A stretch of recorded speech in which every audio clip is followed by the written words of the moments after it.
इस कहानी के लेखक हैं पंचम प्रकाश।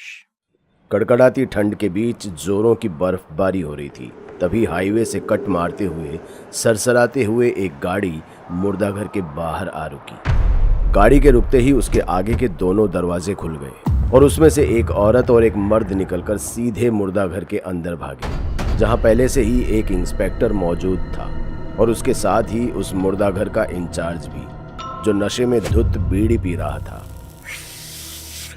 तुम्हारा ही लड़का मरा है क्या? इधर आओ, लाश दिखाता हूँ। ए, पागल हो गया क्या? कैसी बात कर रहा तू? बच्चा मरा है उनका। साहब, यहाँ रोज किसी न किसी का कोई मरता रहता है, इसका ख्याल करूँ। चर्बी चढ़ गई तुझे। चल साइड हट। अब माफ कीजिएगा, इधर आइए। इंस्पेक्टर माफी मांगते हुए उन्हें सफेद चादर से ढकी एक लाश के पास ले जाता है।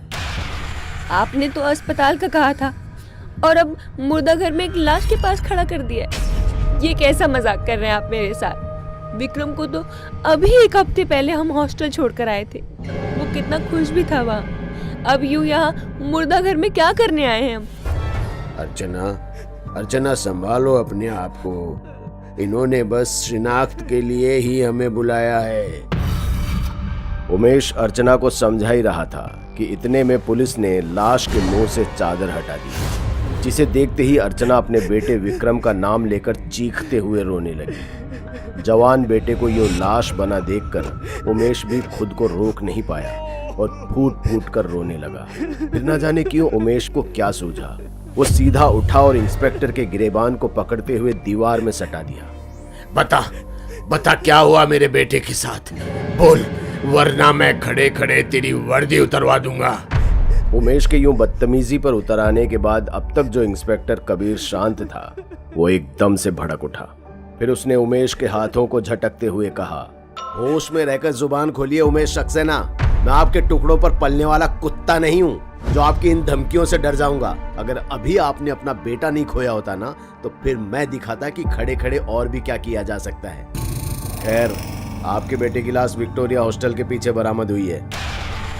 मेरा बेटा पढ़ने गया था वहाँ और अब लाश बनकर लौटा है। आखिर ऐसा क्या होता है वहाँ? मौत का तांडव होता है वहाँ।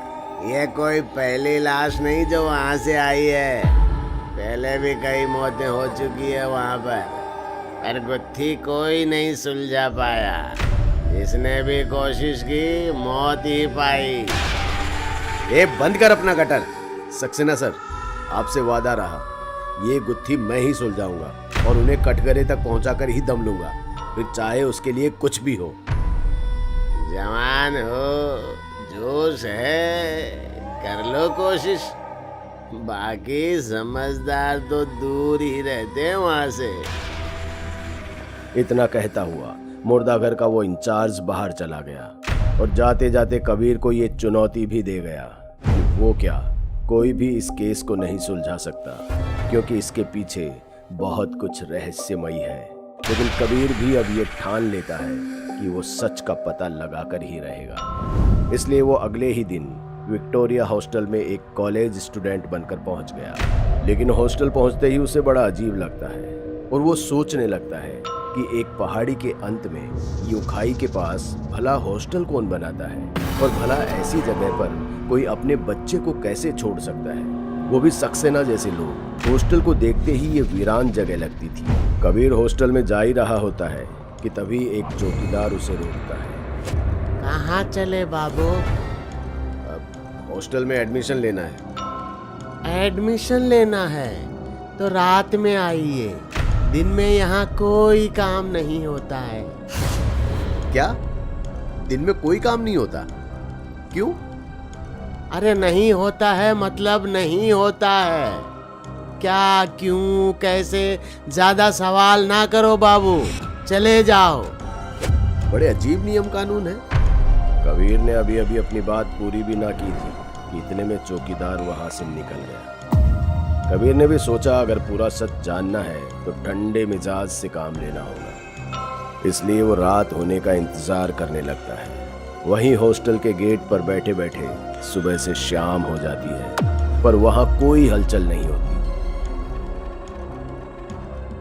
यहां तक कि शाम के बाद रात ने भी अपनी घनघोर चादर ओढ़ ली थी और हॉस्टल अब भी उतना ही वीरान था, जैसे वहां कोई रहता ही ना हो।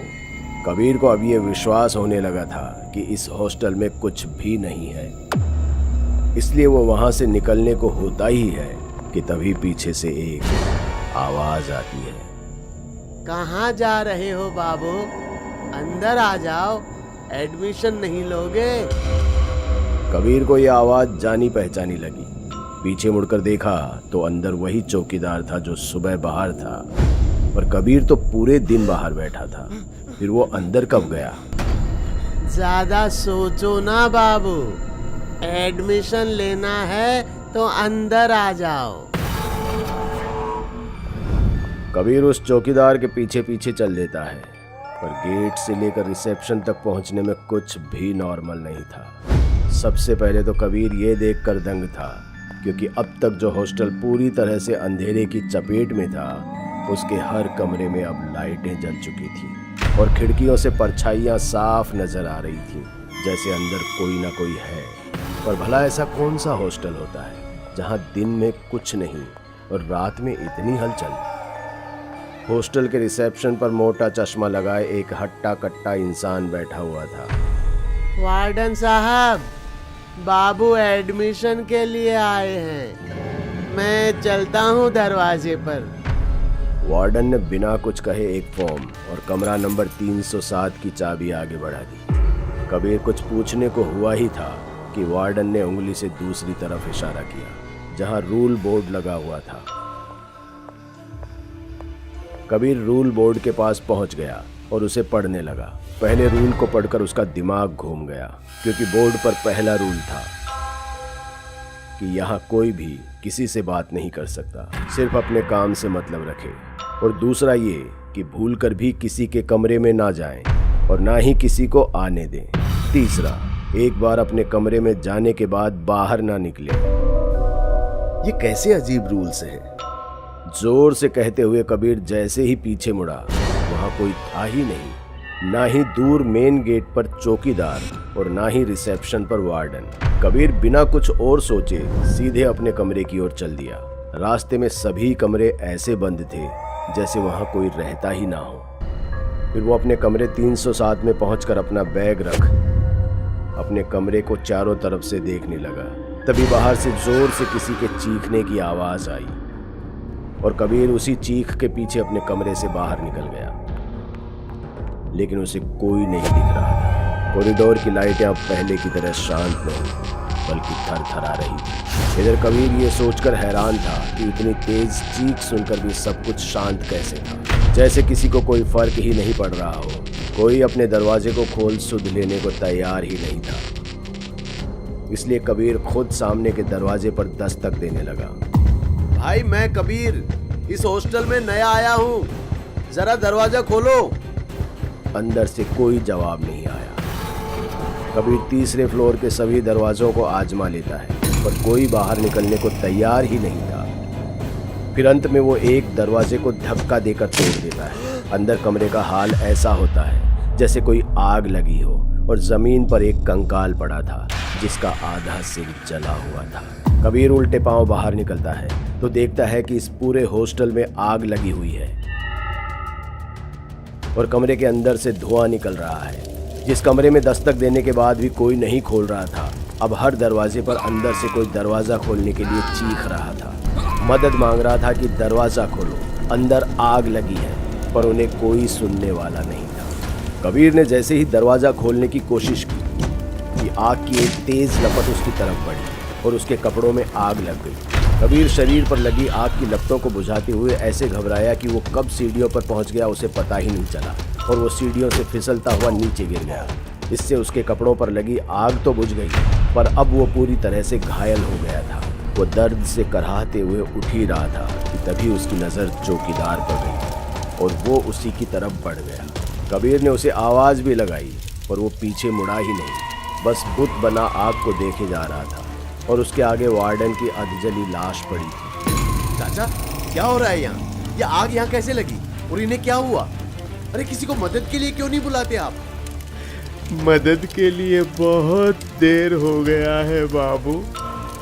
अब तो ये आग रोज सीने में चुभन बनकर जलती है। इतना कहते ही वो चौकीदार पीछे मुड़ा और कबीर के होश उड़ गए, क्योंकि वो भी बुरी तरह जला हुआ था। अरे ये क्या हुआ आपको? चलिए यहाँ से निकलते हैं और हॉस्पिटल चलते हैं। बाबू, मुर्दों को डॉक्टर की जरूरत नहीं होती। मतलब जानना है बाबू? तो ये देखिए फिर। इतना कहते ही चौकीदार कबीर को गिरेबान से पकड़कर उसे कॉरिडोर के सबसे आखिरी दीवार पर सटा देता है और फिर हर रूम से लाशें किसी ज़ॉम्बी की तरह बाहर निकलने लगी और धीरे धीरे कबीर की तरफ बढ़ने लगी। पर कबीर दीवार में ऐसे चिपक गया था कि हिल भी नहीं पा रहा था। क्यों कर रहे हो तुम मेरे साथ ऐसा? क्या बिगाड़ा मैंने तुम लोगों का? अरे तुमने तो उस बच्चे को भी नहीं छोड़ा जिसे तुमने कल मारा था। क्यों छोड़ता बाबू है? क्यों छोड़ता बताइए? हम लोगों को जिंदा जलाकर मारने वाला भी एक बच्चा ही है। बात दरअसल करीब 4 साल पहले की है, जब इस इलाके में सिर्फ एक ही हॉस्टल था, विक्टोरिया हॉस्टल। काफी नाम था इस हॉस्टल का, जिसे देखते हुए बिल्डर ने भी अपने यहाँ नया हॉस्टल खोला और उसका नाम भी विक्टोरिया हॉस्टल रख लिया। और जब पुराने विक्टोरिया हॉस्टल वालों ने इसका विरोध किया तो उन्होंने कहा, ठीक है, कल से आपको सिर्फ एक ही विक्टोरिया हॉस्टल देखने को मिलेगा। उसकी इस बात को सुनकर विक्टोरिया हॉस्टल वाले निश्चिंत हो गए। उन्होंने सोचा कि वो हॉस्टल का नाम बदलकर कुछ और रख लेंगे। क्या रखेंगे ये अगली सुबह पता चल ही जाएगा। लेकिन उस सुबह से पहले एक रात आई और उसी रात विक्टोरिया हॉस्टल में एक नया लड़का एडमिशन लेने आया। वार्डन ने उसे कमरा नंबर 307 दे दिया, इस बात से अनजान कि ये लड़का नए हॉस्टल वालों ने भेजा है, जिसने आधी रात में पहले पूरे हॉस्टल के कमरों को बाहर से बंद कर दिया और फिर आग लगा दी, जिसे अकेले वार्डन और चौकीदार भी नहीं रोक पाए और सब उस आग में झुलस कर मर गए। अब उन्हें क्या पता था कि कल से सिर्फ एक विक्टोरिया हॉस्टल दिखने का ये मतलब था। तब से लेकर आज तक जो भी रात को विक्टोरिया हॉस्टल की तलाश में निकला, उन्हें यही विक्टोरिया हॉस्टल मिला और बदले में मिली उन्हें मौत, केवल मौत, क्योंकि विक्टोरिया हॉस्टल में लोगों को मारने वाला तो बच निकला। इसलिए अब जो भी रात को यहाँ आता है, वही विक्टोरिया हॉस्टल में मरे सभी लोगों की नज़रों में उनका हत्यारा बन जाता है। ऐसे में इंस्पेक्टर कबीर के साथ क्या हुआ होगा, ये बताने की ज़रूरत तो नहीं है ना? दोस्तों, अगर आपको हमारी कहानी अच्छी लगी हो तो लाइक, कमेंट और शेयर जरूर करें। साथ ही रेगुलर अपडेट के लिए चैनल को सब्सक्राइब करें। और अगर आपके पास भी कोई डर से भरी दमदार कहानी है तो भेजिए हमारे मेल एड्रेस पर अभी।